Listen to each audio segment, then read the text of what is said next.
right where I left you, in front of that good old tele. How them TV series doing? Keeping up with your YouTube, keeping up with your favorite movies, TV series. We'll add this to your motherfucking list, right? TV series, new episode airing right now, which is a new location day. To be honest with you, it was supposed to be a dual, 2 new location days. I was about to get my first burger joint. I want to break into the burger world because I feel like it's such a great spot. Who doesn't want some candy after a burger, right? And I was excited because this guy was like, hey, talk to him on the phone. He's like, we set it up so that I was going to come in, show him the machine, and hopefully set it up.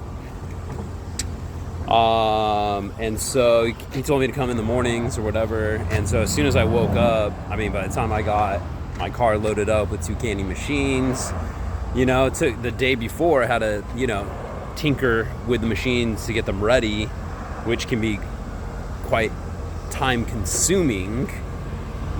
A lot of people don't realize there's a lot of work on the back end that they don't see. I usually just come, set up the machine, bam, said and done, and they're just like, oh, this is easy, I can do this. And I'm thinking, well, you didn't see all the work I put in before I got here.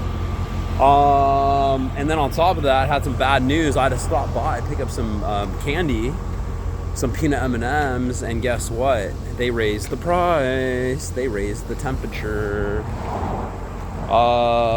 Man, such a bummer. Sam's Club raised the price more like a while ago to like $16.49, and Smart and Final was still selling them at $14.99, which is like perfect.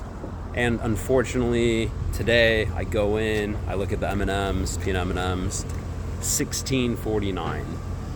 Oh, it hurts, bros. It hurts, technically they can only bring the candy up like so high before it becomes like a disadvantage or not advantageous, in trying to make a profit.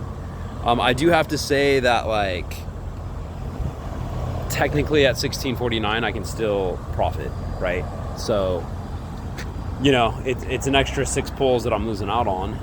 It's about 36 pieces of candy that they're just taking away from me. Mathematically, maybe a little bit more after the 20%. Anyways, so I go to the burger joint, and guess what? It's actually kind of overly saturated. The guy has 2 racks already set up, and it looked like some sort of game board bubblegum machine plus a rack. This one had like stickers and some various stuff, gumballs. I didn't get that good of a look. I didn't really see really much candy though. And then the other rack looked like it had just toys as well. So I was like, okay, well, you got 2 racks plus a gumball toy. I'm willing to try it out, So the guy asked me, hey, how often do you collect? What's the percent? I told him 20% of the total sales, which is about half the profit. And he's like, no. He's like, these guys give me 40%. And I'm like, shit, dude, 40%? I can't give you 40% and actually make money, I try to explain to him that I use the name brand, most popular, top candy, which is expensive, and I don't use the generic stuff, And he was just like, yeah, I understand, but 20% is not enough. And I'm thinking, I do kind of like understand where he's coming from. And to be honest with you, I don't want to like have the excuse of like, oh, I just woke up, I didn't sleep as long as I wanted to, but I didn't really bring my A negotiation game. I didn't even bring my C game, because if I did, I probably would have set it up. And I started thinking about what I could have done afterwards to make this deal work. Okay. Well, I have certain amount of candy that I like to dispense in my machines. so that the customer feels like they're getting a good amount of candy, but I can still profit and I can still give that 20%, right? Well, one of the strategies I could have leveraged was, okay, well, if you want a higher percent, I'm going to give out less candy, right? And instead of giving, say, 10, 12, 13 pieces of Skittles on a dispense, I give 7 or 8. Instead of giving 6 peanut M&Ms on a dispense, I give out 4, right? I can't really control the Starburst or the specialty gumballs. Specialty gumballs, I'm already making like a good profit, so I don't have to worry about that. And then the Starburst, it's still like, but I'm saying as an average, as a whole, because if I use like a 4-chamber, those were the candies I was going to use. Peanut M&Ms, Skittles, Starburst, specialty gumballs, right? And they each fluctuate on how much I make per pull. And technically, I could have offered not 40%. There's no way. 40%, because you have to think about 10% of 25 cents. That's that, right? Because here's the thing. These guys are saying that they're giving 40%, but it doesn't mean that they're giving 40% of the total sales. They could be giving 40% of the total profit, which could be 20% of the total sales, right? And maybe that's my bad for phrasing it that way. I could have said, I give you 50%. And then later down the road, if anyone asks, it's 50% of the profit. Yeah, this is 50% of the profit, right? 50% sounds great, but it's completely different on the profit than on the total sales. I always phrase it, I give you 20% of the total sales, which is about half the profit. Now, technically, when it comes down to it, it's less than 50% between us, right? And it's not like I'm trying to, play them. It's just, there's outside factors that gotta get kind of factored in when it comes down to this, which you need to consider, right? And that's, you have your time, but on top of that, more importantly, you have gas. You also have candy that potentially could expire or go bad or melt or whatever the case is, and now there's a loss factor on there that you have to consider, right? So there's a candy loss factor, there's gas, right? Both of those things cost money, plus you have your time, okay, which costs money because you're trading it for possibly doing it for something, trading your time for something else. And then you do have the price of the candy, and this all has to get factored in. And so at the end of the day, if I'm giving you 10% of 25 cents, that's 2.5 cents. If I give you 20%, that's 5 cents, right? Now, how much am I making? Well, it's costing me anywhere from, say, 8 to 12, maybe even up to 13 cents per vent. It's costing me 8 to 13 cents per vent. And so if we wanted to average that out, we could say somewhere around 10 or 11 cents. Plus now I'm giving you 5 cents. So now we're at, say, 16 cents, right? And so I'm making what? 9 cents? 9 cents a pull, right? Which obviously doesn't sound good, but if I gave you now 30%, 7.5 cents on the vend. Well, now I'm dropping that 9 cents down to 6.5, right? You're now making more money than me, right? Now you're making somewhere around 60% of the profit, and now I'm making 45% of the profit. And the thing is, I need to factor in for loss of candy, gas, and time, right? And those are just the factors that I'm thinking off the top of my head. I could possibly be missing something, but the point is, I need to be on the greater edge of that scale, right? And so if you factor in those things, it is close to about 50%. But theoretically, I could have offered the guy 30%. I could have offered him 30%, which would be that 7.5 cents.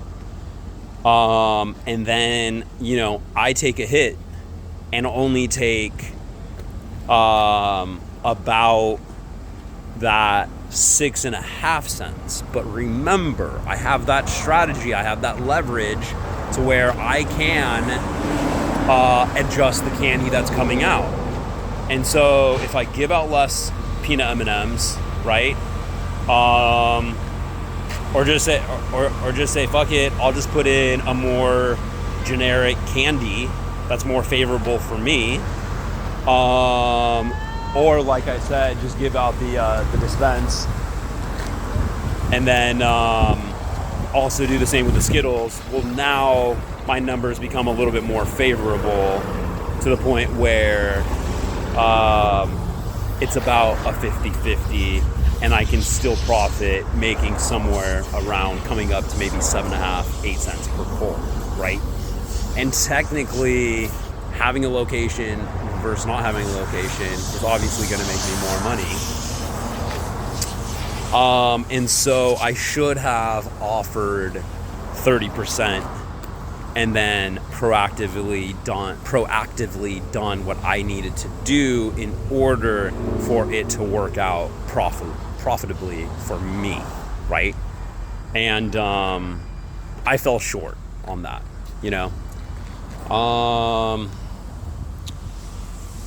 Now, there was kind of a double combo because that location was actually close to this location that I'm setting up today. So it would have been nice to have two locations next to each other so that I can work on them at the same time. And that's one more advantage that I should have considered when I was dealing with the negotiation, right? Let's take a look at this place that I'm setting up now. And I'll tell you this lady is actually super cool, really nice. And she told me, hey, you don't have to give us 20%. We want you to keep it all. We just want to have some candy, here for our employees and customers. And I was like, oh man, that's great. So this is not a 20% location. This is a 0% location, which is ironically on the opposite side of this spectrum with these two locations that I'm trying to set up today, right? The problem is, well, that was a burger joint that, even though it was overly saturated with like two racks plus a gumball toy thing, it's probably warrants the business because they're getting the foot traffic from enough customers to get the sales volume in on the candy machine, right? So and then I came to this place and it doesn't look like a very good location. I don't think it's going to be a good fit for the candy machine, right? I mean, I've been doing this long enough to know, right? But here's the thing. I'm still always willing to give a location a chance for at least a couple months. And because it's summer, this is more of like a prime time location, or excuse me, a prime time part of the year. And so if it doesn't make it in the summertime, to me, it won't make it in the wintertime. And so I can really get my answers now. So I'll try it out a couple months, somewhere probably between 3 and 6 months tops. And if I don't get the numbers that I'm looking for, then I'll relocate. Not a big deal, right? But like I said, when it comes down to it, I know I would rather take that burger joint at 30% than take this location at 0%, right? Technically, I only need about 2 pulls a day to make it worth my while. That comes out to about $15 in sales a month, which isn't that great, but when you're given 0% of the profit, that's not bad. You're still making probably somewhere around $10 a month, right? Still an extra $120 a year, give or take. And remember, we're looking for the amount of locations, right? I mean, we're just, hey, $10 times 100 times 200 machines, right? That's what we're looking at. Let's take a look at this place real quick. So I am like, you know, what I noticed is there's a ton of like great locations. There's a tire shop right next to this place that would probably do better than this place. I drove by a ton of places to the point where, you know, calling obviously number one, but going out, scouting, going for a drive, having a candy machine or two in your car, and dropping off business cards and offering to show the locations or the candy machines to the locations that you're intrigued with, that you drive by, because there's so many in some of these areas. So this place does have some employees. See, the problem is we've been here setting it up for about 16 minutes doing the video, plus about 15-20 minutes at least setting up the candy machine. I had to do some tinkering, and I've seen one customer come in, right? A customer every 30 minutes. That's rough. Take a look inside. Oh, nice. Nice. Yeah, I was actually thinking that about moving the plant, and actually it looks pretty good there. And then it's accessible for everyone to try out. Now I gotta clean. Cool. What I was hiding underneath the seat, now I gotta clean. Yeah, for sure. It'll look that much better though. Let me see. I think I have a sticker that has my number on it. This way you can call or text me anytime if you need more candy or anything. Cool. Glad you like it. So right now we're just doing some traditional peanut M&Ms, Skittles, specialty gumballs. I got the wrong label on there. It says Lightning Bolt, but really they're the other ones that I've been using, the blow pop gumballs. I need a sticker to label. Anyways, the nice thing is at least it's indoors in an office, and the temperature is moderately cool. So the candy should survive and preserve. Although, you know, I don't like using those candy machines. I'm trying to get rid of those machines and upgrade. But I do like to use those ones if I have them, just to set up the location, kind of test run it, and then obviously say it works out, I'll just bring in the better machine, right? But ultimately, yeah, I am trying to sell those. I mean, they're so annoying. I can complain about them all day. Every time I had to like tinker the amount of candy that's coming out, I had to scoop up the M&Ms and the Skittles. And then if you're in like a situation where you're like in the sun, you can count on yourself melting, crumbling them up,